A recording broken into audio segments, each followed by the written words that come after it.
Bank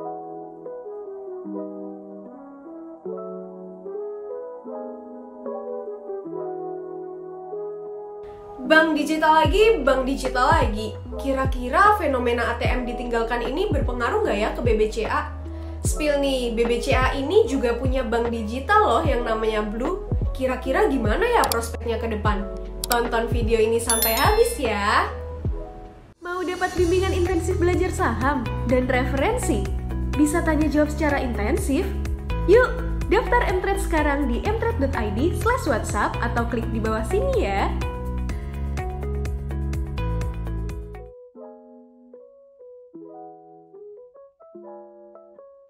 Tanpa panjang lebar, saya rasa saya akan langsung mulai diskusi kita malam ini. Mungkin pertama-tama kita ingin mendengar sedikit dari Pak Yaya dan Bu Vera. Mumpung lagi fresh nih ya, from the oven, pencapaian semester 1, laporan keuangan cukup solid. Mungkin dari Pak Yahya terlebih dulu, bisa diceritakan Pak di lapangan seperti apa sampai akhir semester 1, insight dari Pak Yahya, karena biasanya cerita di lapangan dari Pak Yahya ini yang paling banyak ditunggu-tunggu nih ya.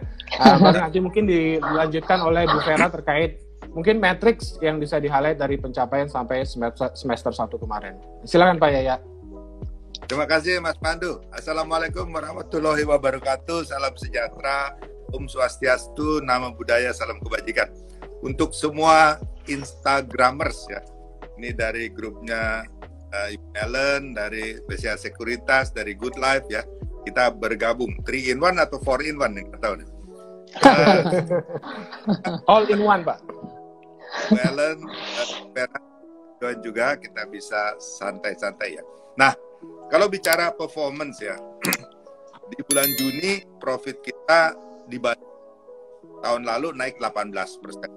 Cukup spektakuler ya. Tapi ada beberapa hal yang mungkin saya harus ceritakan apa yang terjadi di lapangan.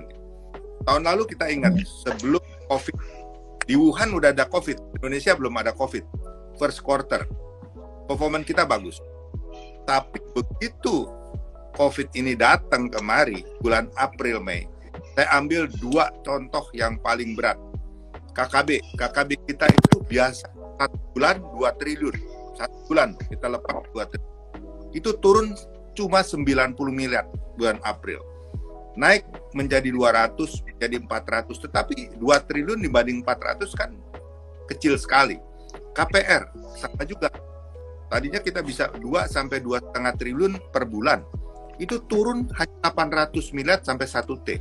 Itu terjadi bulan April, Mei, Juni. Q2. Nah, sebab itu kalau kita bandingkan Q1 tahun lalu dengan Q2 tahun lalu itu drop banyak sekali. Tapi kita bersyukur, BCA itu kan sebenarnya bank konvensional digital.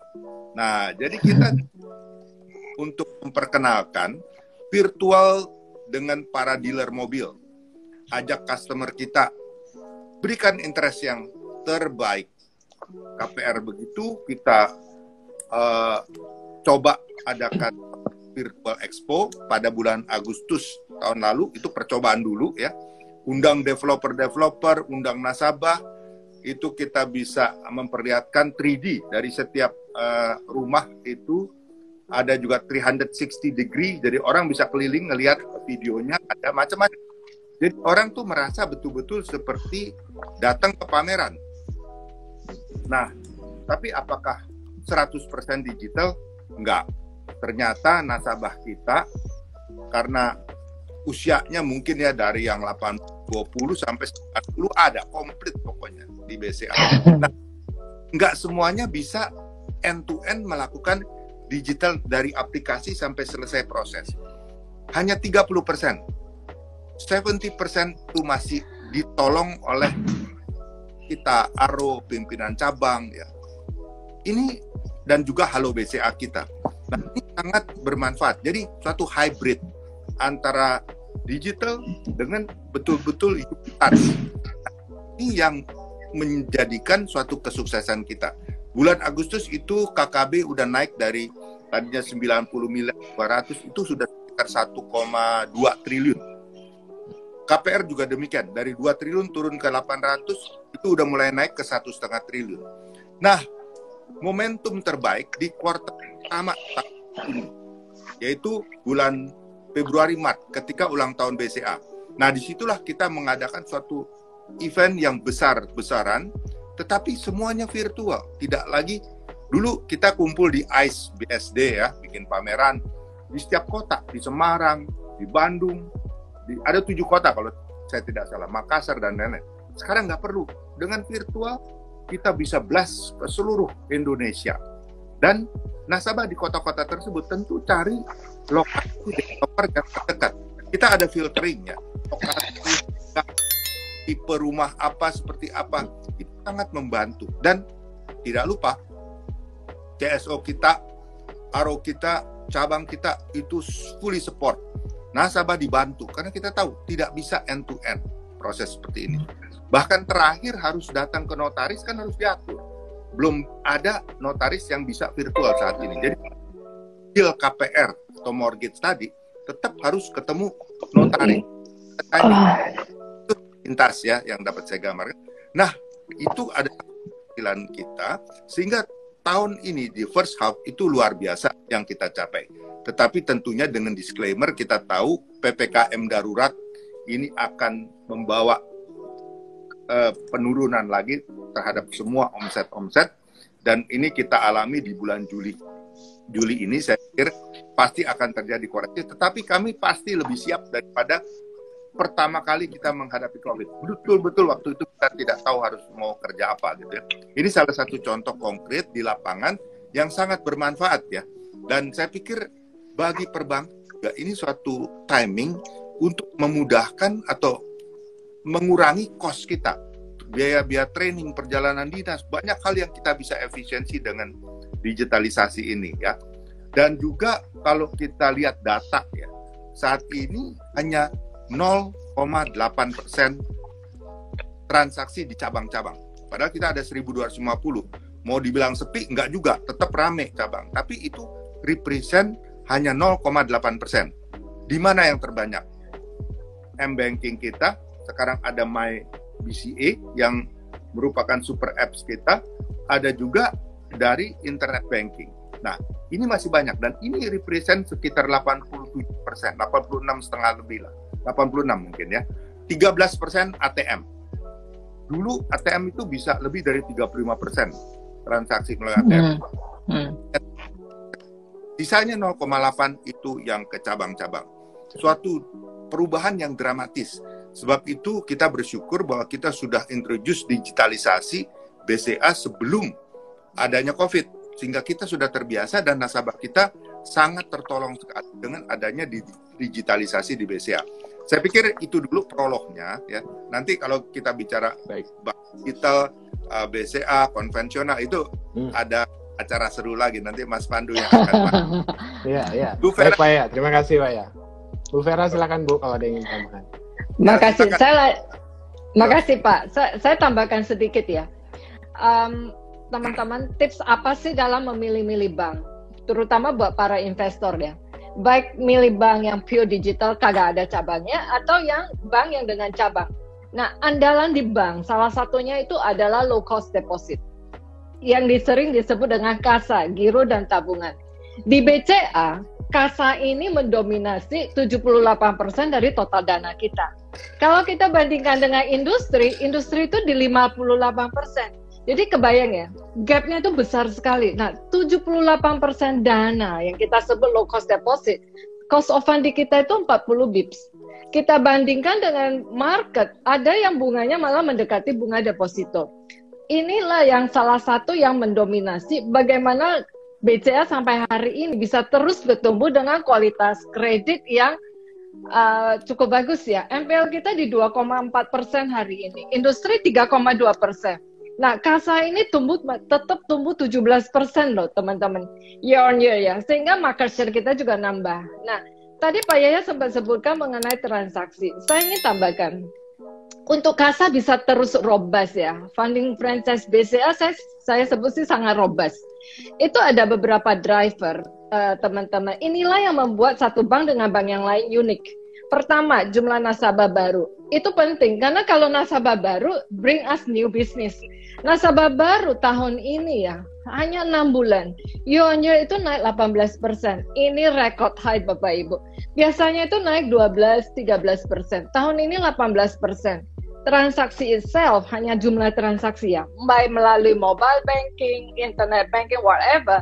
Year on year itu naik 41%. Ini juga record high tahun ini. Ini luar biasa ya. Apa yang kita lakukan melalui digital banking, mobile banking naiknya 64% loh, jumlah transaksinya.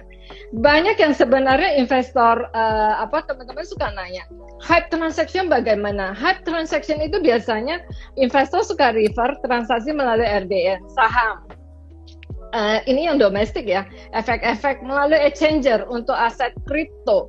Total transaksi hype transaction ini di BCA tahun ini aja naik 64%. Jadi kuncinya adalah buat BCA, kalau kita lihat kasanya begitu robust ya, dan digital transaction-nya itu tumbuhnya ini, salah satu kuncinya BCA itu terus menguatkannya. Ekosistem itu yang online dan offline juga kita kuatkan, karena nggak semua lini bisnis itu bisa di-online-kan. Jadi dua-dua ini kita naikkan. Terakhir dari saya, CAPEX IT. Ini selalu sekali ditanya, karena investor suka membandingkan, apakah BCA terus invest nggak? CAPEX IT BCA tahun ini, totalnya 5,2 triliun. Jadi itu akan terus kita lakukan. Cost to income ratio hari ini drop. Tadi Pak Yaya sebut singgung, kenapa? Transaksi semakin banyak melalui digital, cost per transaction juga drop. Jadi cost to income ratio hari ini kita ada di kisaran 34%. Kalau kita bandingkan 2019 ya, itu di kisaran 43%. Jadi kebayang ya teman-teman ya, bagaimana milestone dalam dua tahun terakhir inilah, itu luar biasa. Terima kasih. Oke, terima kasih Pak Yaya, Bu Vera. Mungkin kalau saya bisa simpulkan dari respon Pak Yaya dan Bu Vera, bertahan di tengah pandemi melalui inovasi juga, adanya leapfrog di internet transaction, banking, mobile banking transaction, dan satu lagi mungkin yang saya mungkin nggak akan lupa, record high, ya Bu ya. Jadi record high. Oke. Terima kasih. Ya, oke. Mungkin saya bisa ke Bu Ellen May. Bagaimana kira-kira Bu Ellen pandangan investor khususnya millennials ya terhadap saham BCA, sama mungkin secara general sektor perbankan itu appetite-nya seperti apa saat ini, mungkin positioning-nya juga terutama dalam hal traditional bank, digital bank, mungkin itu dulu. Silakan Bu Ellen. Okay. Untung saya nggak ditanya tadi ya kasar segala macam, itu saya mau jawab semuanya udah dijawab sama Bu Vera banget. Saya benar-benar dengan pencapaian BCA. Jadi banyak teman-teman milenial saat ini yang mereka sebenarnya agak-agak terdistract dengan saham-saham teknologi yang sekarang memang lagi growing segala macam teknologi, perbankan digital juga naik semuanya. Tapi di sini saya selalu mengingatkan teman-teman semuanya, millennials dan bahkan sekarang Gen Z juga udah mulai masuk ke saham. Jangan lupa, jangan hanya mikirin short term aja, harus ada diversifikasi. Untuk long term investing. Nah, untuk long term investing ini problemnya adalah teman-teman selalu berpikir, wah returnnya pelan-pelan nih, sampai akhirnya kita coba untuk mengarahkan, memberikan satu edukasi. Oke, kalau mau investing long term sekarang mungkin disclaimer juga teman-teman ya, bisa disikapi bahwa di saham ini ada risiko, apa yang saya katakan, jangan semuanya langsung ditelan mentah-mentah semua ya. Jadi di sini kita mengarahkan bahwa kalau mau long term investing instead of di sektor consumer goods, sektor perbankan itu masih akan sangat bagus sekali dan masih akan bertumbuh. Dan kalau saya ditanya teman-teman semuanya, ini bukan karena saya nge-live dengan BCA terus saya dibagus-bagusin BCA. Tapi dari dulu sejak saya nge-live lama, mungkin teman-teman semuanya juga tahu yang ngikutin saya sangat paling suka dengan BBCA gitu, karena memang BCA ini secara fundamental sangat prudent sekali, dan di sini juga dari indikator-indikator fundamental yang tadi juga udah dijelaskan oleh Ibu Vera. Mungkin saya tambahin dikit aja di sini yang dari data yang tadi saya udah siapin, ratio cost to income BCA ini terendah untuk perbankan di Indonesia, sekitaran, correct me if I wrong ya Ibu ya, deg-degan juga nih kalau salah sebut data, 33,5%. Nah kalau di tempat lain berapa itu Bu rata-rata? Rata-rata industri hari ini di kisaran 45. Ya kan, jadi sangat bagus sekali untuk BCA ini. Sangat prudent sekali. Jadi kalau memang teman-teman mau long term investing, mungkin instead of di saham-saham yang consumer goods sekarang lagi tertekan baik karena COVID-19 dan juga harga bahan baku mahal, lebih ke arahnya ke sektor perbankan. Dan secara khusus di sini memang saya pribadi paling suka kalau long term investing perbankan itu ya BCA gitu. Nah, terus perbankan digitalnya gimana gitu.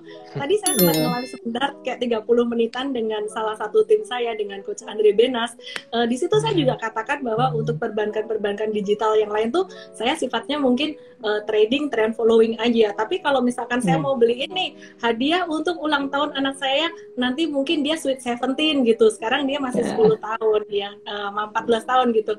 Nah, nanti mungkin beberapa tahun lagi mereka akan menuai hal yang bagus di situ karena memang fundamentally oke. Jadi bukan yang saham yang second liner kecil-kecil sekarang naik, besok pas dia umur 17 kemana tuh sahamnya?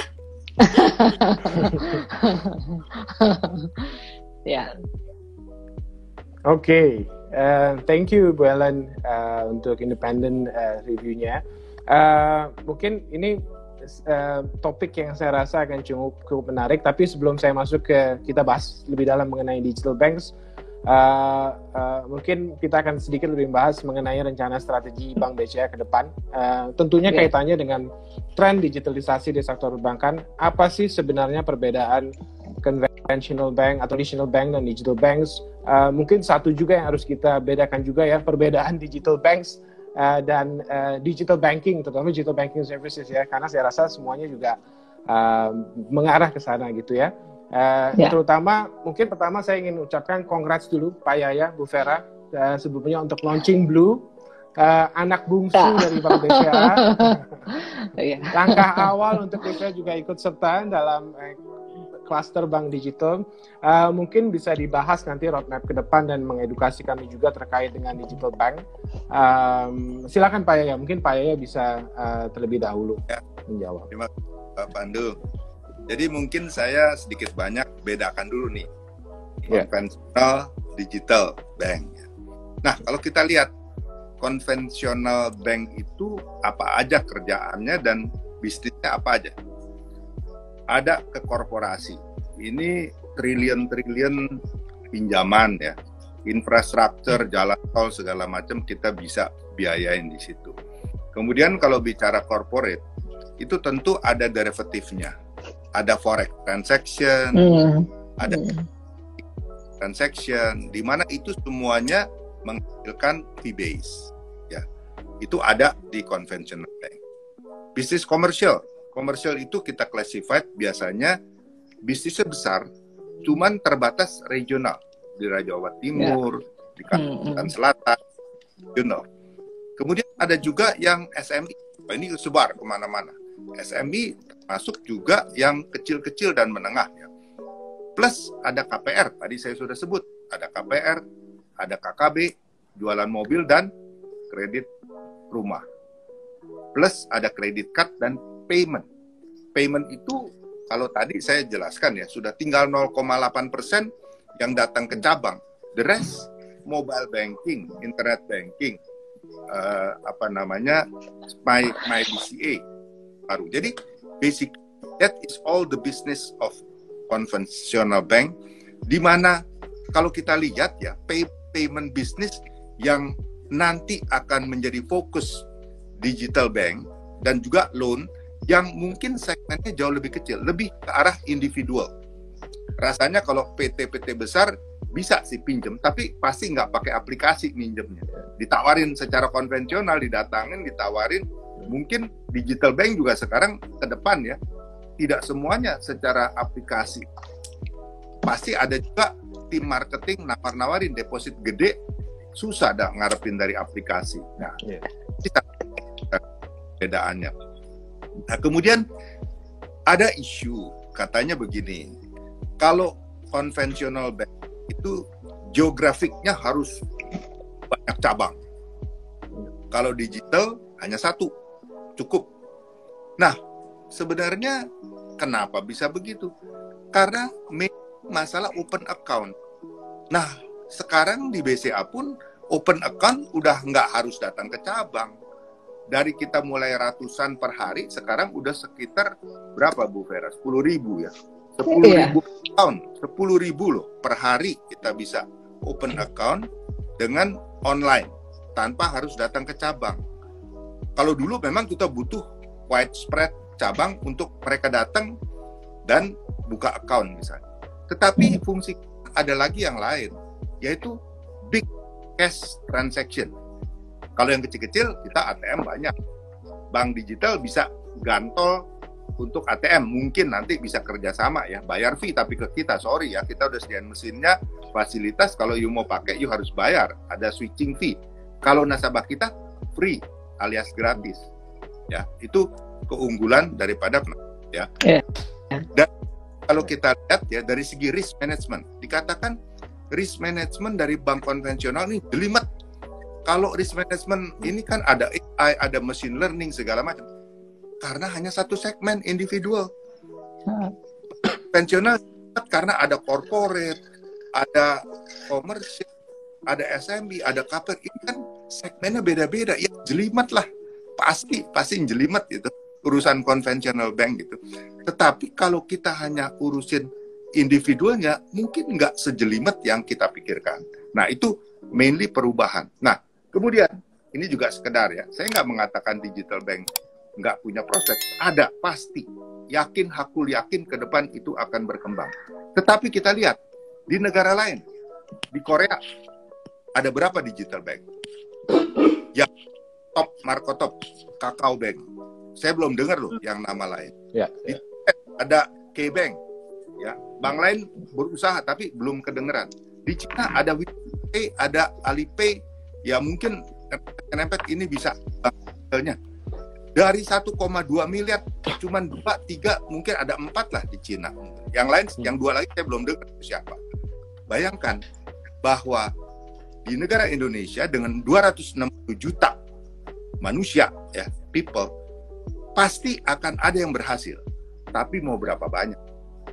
Apakah bisa lebih dari 3, 5, 10? Nah, ini kita lihat di negara-negara yang sukses digital banknya itu bisa dihitung dengan satu tangan pun nggak cukup. Cukup satu, ya, karena nggak sampai 5 yang topnya gitu ya. Nah ini salah satu untuk membandingkan juga untuk ke depan. Nah sekarang kalau kita digital bank, karena kita juga baru lahir tanggal 2 Juli kemarin ya, digital bank BCA.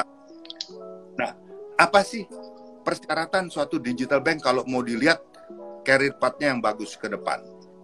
Pertama, harus produk. Mesti. Karena kalau produk jelek, orang langsung lupakan. Nggak user friendly, orang lupakan. Nggak bisa apa-apa, orang lupakan. Produk, ya. Kedua, produk ada, harus ada yang pakai. Critical mass. Harus punya mass. Punya jutaan customer. Kalau hanya puluhan ribu, ya nggak akan ada. Gitu kan. Ratusan ribu pun nggak ada gaungnya. Harus jutaan. Nah, apakah dengan produk bagus, critical mass ada, bisa jalan? Ya, enggak. Perlu ada merchant, ekosistem. Itu kita akuin. Perlu adanya ekosistem, merchant-merchant yang menerima payment system ini. Baru terjadi perputaran, payment itu baru jalan. Apakah enggak itu cukup? Enggak cukup. Perlu didukung SDM yang piawai. Nah, ini yang paling susah. Karena SDM teknologi bukan hanya rebutan perbankan. Fintech berani bayar lebih tinggi lagi. Bukan hanya dibajak pun. Orang-orang di high daripada fintech bisa dibajak ke luar negeri. Persaingan itu sangat berat. Dan orang fintechnya akan menanyakan prospek apa sih ke depan untuk saya bisa join your company? Ya, itu satu. Terakhir yang saya lihat, capital, permodalan. Ya, kita tahu investasi di digital itu tidak murah, perlu dana. Plus, pada waktu startup, belum ada kredit, belum ada fee base, nasabah masih sedikit, perlu hidup, harus taruh di SBN, harus taruh di BI yang bisa mendatangkan sedikit margin dari situ ya. Dan juga mungkin mereka mencoba mencari korporasi, 1-2 korporasi yang lumayan besar supaya bisa hidup. Kalau nggak mungkin bisa hidup. Kalau dari awal berharapan bahwa hanya dengan lending seperti peer to peer dari awal akan berat sekali ya. Jadi itu juga dibutuhkan dan itu membutuhkan modal. Nah, saya pikir itu beberapa hal kita teliti, dan ke depan kalau BCA, sebelum ditanya saya ngomong dulu, kapan sih mau IPO bank digital gitu ya. Ini baru anak dilahirkan, jadi jangan langsung dicarikan besan mau dikawinin dong, saya bilang. Harus disekolahin dulu, punya pendidikan, punya yang baik, yakin bisa memberi makan istrinya atau memberi makan suaminya, terserah deh ya. Nah, kita carikan calon untuk bisa menjadikan rumah tangga go public. Jadi kita perlu 1-2 tahun. Ya mudah-mudahan 1 tahun bisa segera selesai ya, kita harapkan. Jadi kira-kira sementara itu dulu dah buat santai. Nanti siapa tahu dari pertanyaan ada lagi yang bisa kita diskusikan. Terima kasih. Thank you Pak ya. Thank you Pak ya. Tadi udah terjawab ya teman-teman ya. IPO Blue BCA Digital. Sekarang pertanyaannya mungkin udah banyak berubah ya Pak ya. Udah nggak stock split lagi. Kapan Blue akan melakukan IPO ya Pak? Oke, Bu Vera mungkin kalau bisa ditambahkan mengenai roadmap ini ke depan ya Bu ya. Iya. Terutama dalam hal berinvestasi juga Bu, karena ini hype-nya juga. Cuman kira-kira kalau kita bicara digital bank atau bank digital, itu kira-kira matriksnya apa kira-kira yang harus diperhatikan Bu Vera ya? Betul. Ini karena ada Ellen cantik nih. Ini pertama kali kita share loh ke investor. Nah, BCA sebenarnya ya, kita baru saja meluncurkan apps generasi baru. Jadi ada 3 sebenarnya. Ada My BCA. My BCA itu untuk kita individual customer. Kedua, kita baru juga luncurkan namanya merchant apps. Kita tahu hari ini banyak sekali yang bicara mengenai merchant. How powerful the data of the merchant.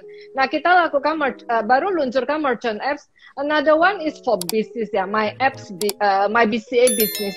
3 apps ini sebenarnya kalau kita bandingkan dengan bank digital yang nggak ada cabang, yang di tap sebenarnya target customer is pure retail. BCA beda. Kalau untuk retail customer seperti kita consumer customer itu di My BCA apps ya. Tapi kalau bisnis itu dulu klik BCA ya. Sekarang kita mulai mau memperkenalkan klik bisnis My BCA Business. Nah, solution apa sih yang akan keluar di second half semester ini ya? Untuk My BCA Super Apps, pasti teman-teman udah rasain ya. One single ID, you can do a lot new things, including buka deposito online. Nah, yang akan kita planningkan di second semester ini untuk My BCA Apps, untuk kita yang individu itu, salah satu integrate dengan digital investment. Kita udah ada My Wellma untuk wealth management product apps. Nanti kita akan integratedkan. Ada remittance. Kita lagi pikirkan remittance juga kita bisa lakukan melalui My BCA mobile banking ya.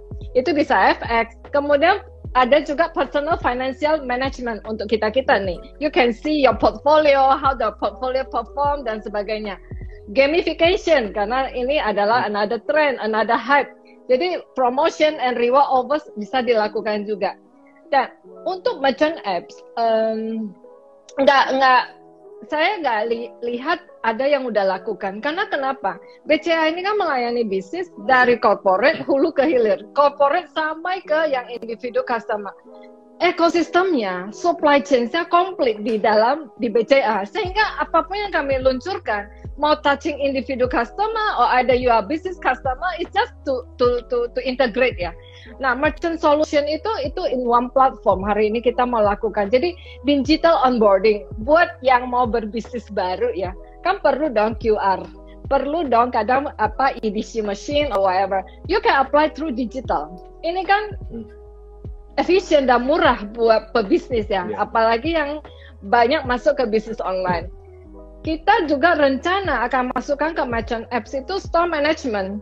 So you can know your inventory, you can know your sales report dari apps kita. Jadi make it become convenient kan. Terakhir untuk My BCA Business. Bisnis ini community-nya besar sekali. Jadi kita nggak hanya melayani satu type of customer. Mau bisnisnya di commodity, ada you are in the business of education, itu juga masuk. Dan range bisnisnya itu very broad. Nah itu kita handle one by one. Tentu apps-nya ada unik-uniknya beda. Nah, untuk bisnis, kita juga pikirkan juga seperti payroll solution untuk nasabah bisnis, unit rate. Bisa juga corporate dashboard, melihat cash flow summary-nya, dan sebagainya. Even kita pikirkan juga accounting system-nya, biar ada GL-nya loh buat pebisnis. Nggak usah pusing-pusing kemana. So, when you launch to the apps, bisnisnya, jadi integrated, we have the customer-nya. Ini yang mungkin kalau bank digital yang hanya handle retail bisnis ya nggak ada, karena ekosistemnya nggak tercreate, sehingga disitulah bedanya dengan bank yang dari corporate sama SME, entire supply chains itu bisa di tap either digital or non digital. Nah itu yang kita akan terus kembangkan. Thank you Bu Vera. Oke. Mungkin saya sambung ke Bu Ellen ya Bu ya. Memang ini bagaimana kira-kira Bu, investor harus menyikapi tren perubahan di sektor perbankan serta outlook ke depan untuk digital bank, karena kita harus melihat kira-kira faktor apa saja yang diperhatikan agar investor tidak tercemplung dengan fairy tale atau cerita dongeng gitu ya. Karena ini cukup banyak juga yang melakukan sama kan. Yang kedua mungkin satu lagi tantangan atau resiko di sektor perbankan khususnya digital banks dalam hal pemilihan portfolio untuk investasi di saham. Go ahead, Bu. Oke, jadi kalau kita lihat saat ini ya, milenial ini kan sangat suka sekali dengan digital stock atau growth stock karena alpha return-nya yang cukup besar juga gitu. Dan juga story untuk sentimen digital ini sangat hype banget. Jadi satu katalis market yang paling hype dalam 2 bulan terakhir ini. Nah, memang bank digital ini akan digandrungi oleh masyarakat ya, terutama milenial, karena semuanya bersaing memamerkan ekosistem, ada merger and acquisition here and there. Siapa bisa melakukan akuisisi customer akan bisa dianggap menjadi juaranya atau menang di era digital ke depan. Cuman ya kalau saya pribadi melihat seperti yang saya katakan tadi, sebagai seorang investor, seorang trader, investor yang independen, saya melihat kita kan nggak ngerti ya saham-saham yang sekarang lagi hype ini. Banyak sekali yang nanyain sebenarnya. Ini secara revenue, secara profitability mereka juga masih struggling gitu. Mereka dinilai positif, mereka dinilai bagus tuh kan karena rencana pengembangan ke depan yang which is kita sendiri juga masih belum tahu gitu. Jadi menurut saya sih teman-teman di sini harus bijak dalam melakukan diversifikasi dan menentukan timing exit di dalam beli satu saham gitu. Seperti yang saya bilang tadi, kalau saham-saham yang secara fundamentalis, secara revenue, secara profit prudentnya dia kurang prudent gitu, mungkin harus di-combine dengan analisis teknikal. Jadi something bad happen, turun dengan volume transaksi besar, sebaiknya exit atau kurangi posisi. Sebaliknya, ini saya independen ya teman-teman, jujur aku nge-live ini aku nggak dibayar, aku nggak ini, dan sebuah kehormatan buat saya nge-live di sini. Ini dari dulu saya selalu bilang bahwa BCA kalau semakin turun semakin dibeli teman-teman. Jadi caranya gimana? Langsung all in masuk? Jangan gitu. Tetap harus ada manajemen risiko. Misalkan setiap bulan mau nambah itu boleh. Nah, di sini BCA secara teknikal mungkin saya bahas sedikit buat teman-teman yang mau beli, karena dari tadi ini kok komennya mengerikan semua, mintanya tuh diskon banyak Pak. Jadi mau diskon BCA 27.000 dan seterusnya. Jangan teman-teman, kalau BCA 27.000 IHSG gimana nanti? Iya. Jadi BCA ini sekarang udah disupport kuat level 29.900 di 30.000 sampai 31.000. Ini satu level yang cukup ideal secara teknikal untuk teman-teman boleh mulai nyicil beli buat investasi. Sekali lagi mesti bijaksana. Kalau kita nge-live malam hari ini dan teman-teman tahu saya suka BCA, Jangan langsung di HK habisin semua uang, langsung ambil semua deposito dari bank. Nggak juga. Tetap harus ada diversifikasi gitu. Tapi technically udah sangat murah sekali teman-teman. Dan saya sangat percaya, kan banyak yang nanya ya, kenapa sih perusahaan sebagus ini kok sahamnya nggak naik-naik? Saya percaya semuanya ini bicara tentang siklus gitu. Ketika nanti COVID-19 sudah mulai reda, saya percaya perusahaan-perusahaan yang premium seperti ini pasti akan diburu dulu, terutama oleh investor asing. Sekarang investor asing tuh belum masuk ke Indonesia, mereka masih lebih tertarik pada negara-negara yang secara COVID-19-nya udah mulai reda, kayak di Amerika, di Eropa, mungkin di China juga gitu. Tapi sekali nanti Indonesia COVID-19-nya sudah mulai di bawah 10.000 aja, saya sangat percaya investor asing akan kembali ke Indonesia, dan yang diburu perbankan dulu, dan pasti yang the best dulu di sini. Nah, jadi kalau ditanya itu tadi strategi di dalam investasinya, kemudian yang kedua, kalau ditanya tentang tadi diversifikasi ya Pak ya, mungkin dibandingin dengan reksadana atau investasi yang lain gitu Pak Pandu, mungkin gimana pertanyaannya? Iya, jadi kalau dibandingin dengan investasi yang lainnya gimana? Iya, tadi mungkin pertanyaannya dibandingin dengan investasi yang lain gitu atau gimana untuk diversifikasi? Dengan reksadana atau gimana? Khususnya di saham saja. Khususnya saya rasa udah Ibu Ellen jawab tadi mengenai diversifikasi pure di saham, terutama di digital banks, antara digital banks dan conventional banks ini kan sebenarnya ada overlappingnya juga ya. Jadi benar. Saya rasa tadi sudah dijawab sama Bu Ellen. Yang menarik satu lagi dari bursa ini kan ada pergantian cara penghitungan untuk weighting index. Nah, saham-saham yang tadinya berkapitalisasi besar itu memiliki atau memberikan kontribusi indeks yang besar terhadap penghitungan IHSG dan juga S&P 45. Tapi belakangan ya kita bursa tuh menggunakan free float ya, menggunakan perhitungan free float juga. Dan saham-saham yang free float-nya kecil itu dari consumer good makanya semakin turun, karena sepertinya investor-investor besar reksadana mereka juga melakukan rebalancing. Nah, BCA ini dia punya free float besar, makanya dia bisa bertahan gitu.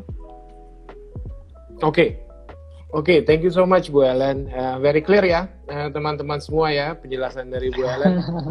Dan ini saya rasa session yang paling ditunggu ya, sekalian pengumuman pemenang. Karena pertanyaan yang akan kami sampaikan sekaligus akan menjadi pemenang yang akan dipersembahkan oleh BCA Good Life ya. Nah, mungkin pertanyaan pertama saya tujukan ke Ibu Vera dulu kali ya Bu ya. Ini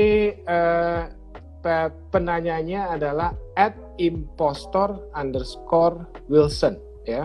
Selamat Impostor Wilson menjadi salah satu pemenang untuk hadiah dari BCA Good Life. Pertanyaannya adalah seberapa yakin Blue dapat berhasil memenangkan persaingan bank digital dan berapa persen pengaruhnya terhadap laporan keuangan BCA sebagai anak perusahaan? Oh ya, terima kasih pertanyaannya. It's a very good question. Kalau saya jawab dulu yang kedua ya. Kalau kontribusi, Pak Yahya tadi bilang ini baru bayi lahir. Jadi untuk kita bicara tahun ini belum terlalu. Tapi kan kita sangat fokus untuk bagaimana membesarkan BCA Digital. Karena ini is a pure test juga ya sebenarnya buat Indonesia. How successful will be a digital bank? A bank without any branches. Jadi itu is a true test juga untuk market Indonesia. Nah, dalam hal ini kita ambil kesempatan juga. Karena kenapa? Segmen daripada mass market atau retail kita sangat besar. Dan saya percaya kalau nasabah sudah onboarding melalui BCA, udah punya pengalaman dan standarnya udah tinggi untuk menggunakan mobile apps. Sehingga pada saat menggunakan mobile apps bank digital yang lain, secara tidak langsung ekspektasinya juga udah tinggi karena they need experience yang minimal sama ya. Nah, di Blue ini kita targetkan itu millennials dan produknya memang sedikit berbeda sesuai dengan taste-nya millennial. Jadi kontribusi untuk tahun ini belum, tapi yang kita aspirasi kita adalah kan kita udah baru luncurkan tuh tadi tanggal 2 Juli ya. responnya sangat bagus, dan talk di dalam sosial media juga sangat-sangat positif.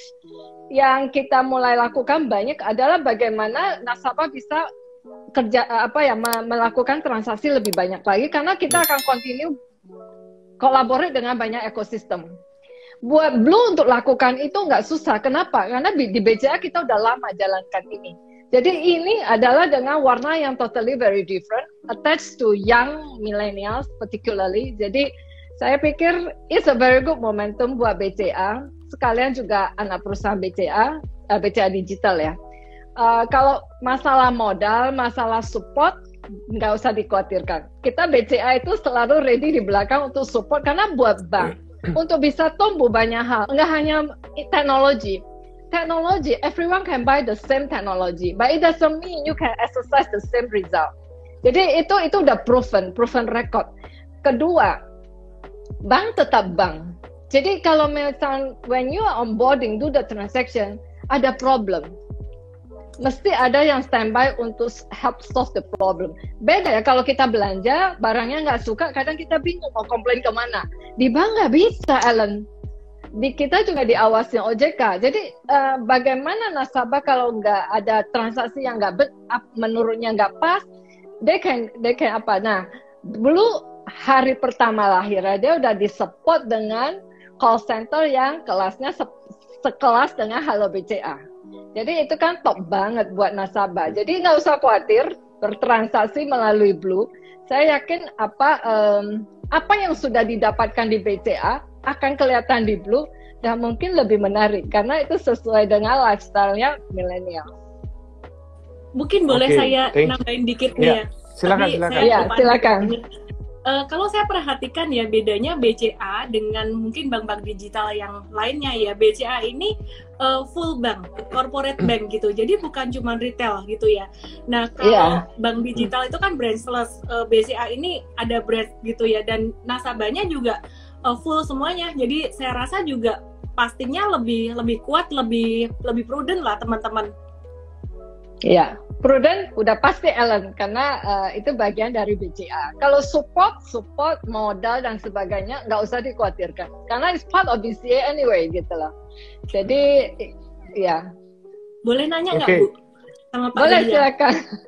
Ini pertanyaan terbesar dari teman-teman investor retail. Kapan nih bank digitalnya di IPO-in? Pak Yaya tadi kayaknya udah kasih hint deh Pak.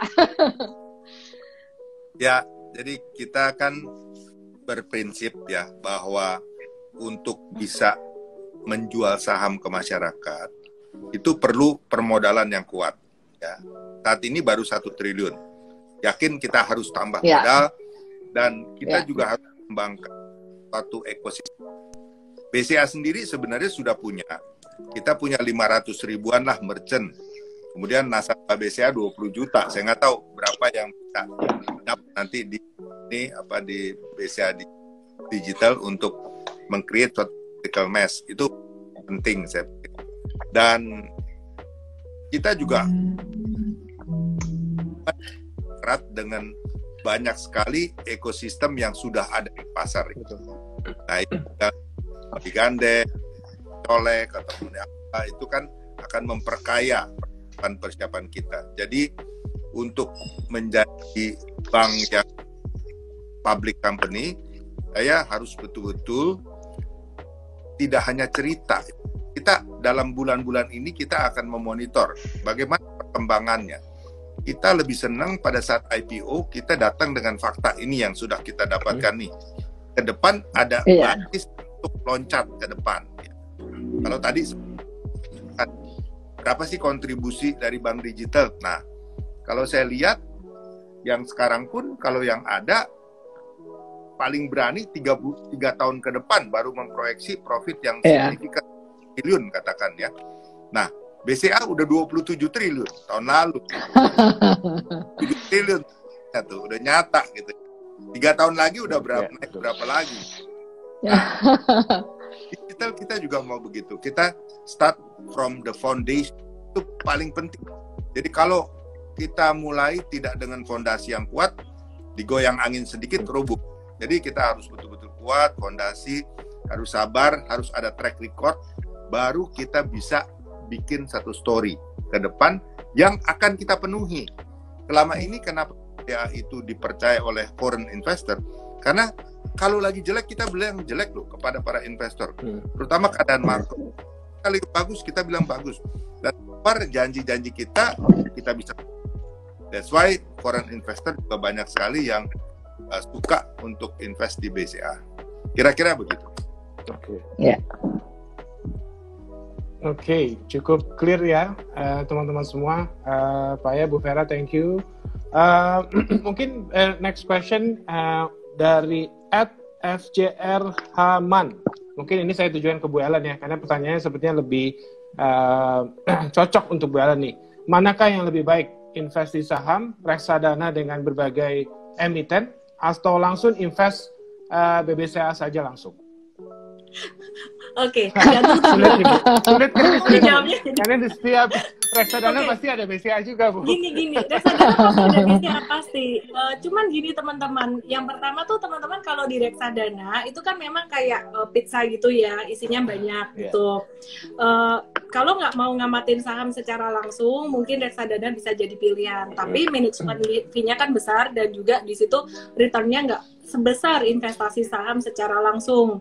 Nah, kalau misalkan teman-teman mau investasi saham secara langsung, di sini milih sahamnya juga harus ekstra hati-hati, terutama market lagi bearish seperti saat ini, IHSG bearish sejak Januari, ekstra hati-hati.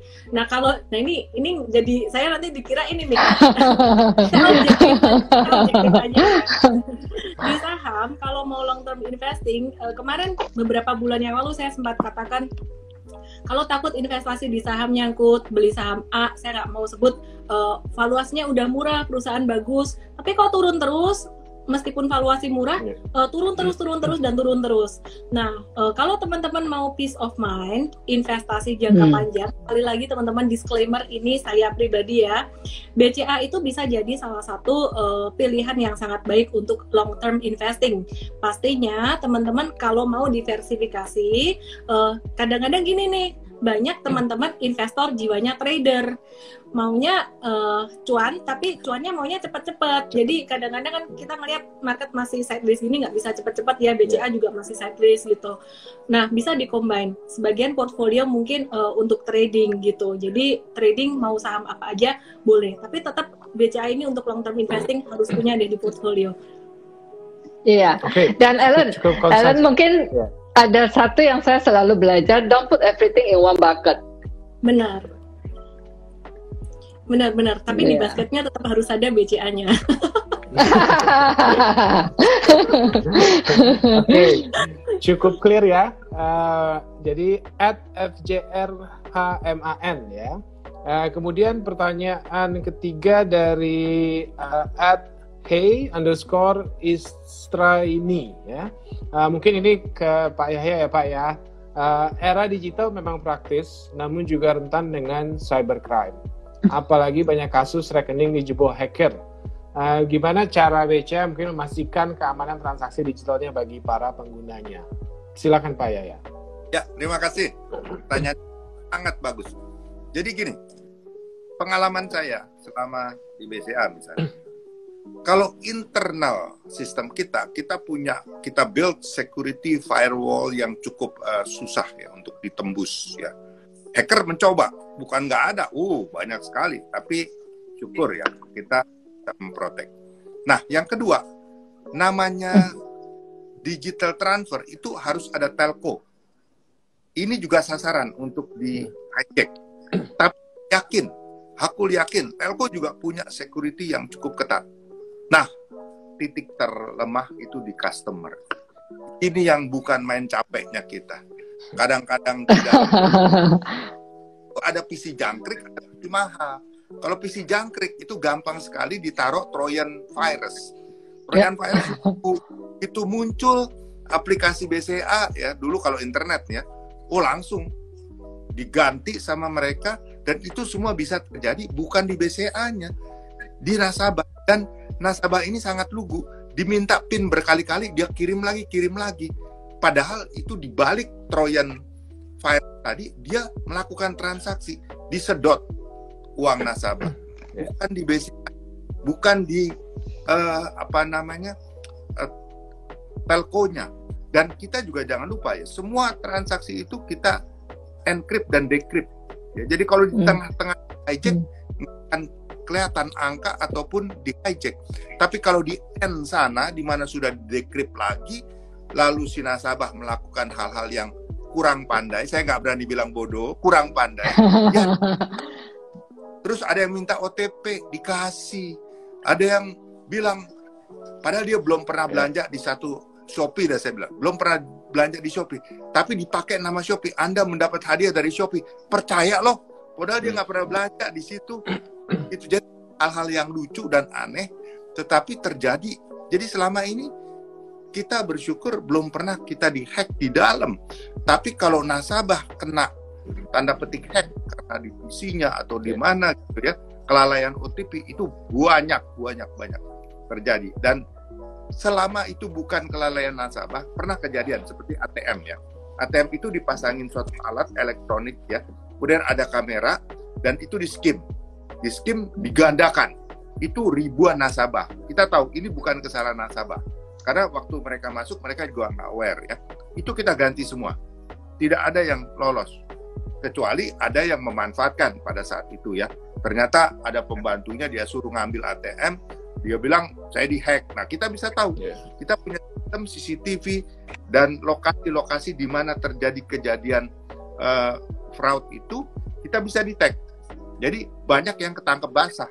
Ternyata bukan kena fraud sebenarnya. Dia mencari-cari, banyak juga gitu.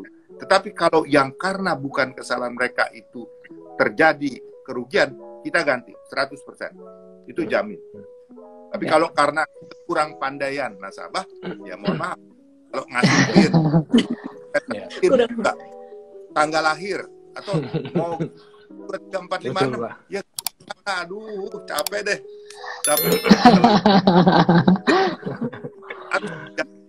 Jangan angka yang gampang ditebak, yang sangat mudah gitu ya. Kalau tanggal lahir itu jatuh dompet, KTP dilihat tanggal lahirnya ada, ATM-nya ada di situ, dia coba PIN tanggal lahir, jebol udah selesai. Ya.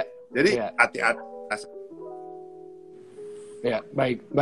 Terima kasih Pak Yaya, cukup clear ya statementnya saya rasa. Jadi kita juga harus berhati-hati saya rasa ya, dalam hal era digital banking ini dalam melakukan transaksi ya. Nah, sekali lagi saya ingin menyampaikan imposter_Wilson, FJ Rahman, dan Hey Istraini.